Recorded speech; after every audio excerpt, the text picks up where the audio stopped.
ఏవండి, బయటికి ఎక్కడికైనా వెళ్దామండి. ఇంట్లో ఉండి బోర్ కొడుతుందండి. ఎక్కడికి వెళ్దాం? ఎక్కడికైనా సరే, నీకు ఆప్షన్స్ చెప్తాను, అందులో ఏది కావాలో సెలెక్ట్ చేసుకో. 1 సినిమాకి వెళ్దాం, 2 షాపింగ్కి వెళ్దాం, 3 రెస్టారెంట్కి వెళ్దాం, 4 లాంగ్ డ్రైవ్కి వెళ్దాం, 5 జూకి వెళ్దాం, 6 రీసార్ట్కి వెళ్దాం, 7 మీ ఇంటికి వెళ్దాం, 8 మా ఇంటికి వెళ్దాం, 9 ఇంట్లోనే ఉందాం. ఓకేనా? సరే, ఈ 9 ఏ ఆప్షన్ ఒక లెటర్ని నువ్వు మనసులో అనుకో. దాన్ని 3తో గుణించు.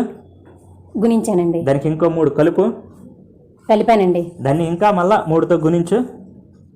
గుణించానండి. ఇప్పుడు 2 అంకెల సంఖ్య వచ్చింది కదా, రెండింటిని కలుపు, ఒక లెటర్ వస్తుంది. అంటే ఇప్పుడు 13 వచ్చింది అనుకో, 1 3 అంటే 4 వస్తుంది. అలాగా 2 అంకెల సంఖ్యని కలుపు. ఇప్పుడు కలిపానండి, ఒక అంకె వచ్చిందండి. ఇందాక చెప్పిన 9 ఆప్షన్లకి ఏ దాంతో మ్యాచ్ అవుతుంది అది చెప్పు.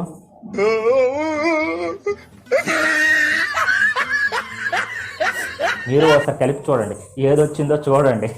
ఆప్షన్ ఏదో ఇక్కడ కామెంట్ చేయండి.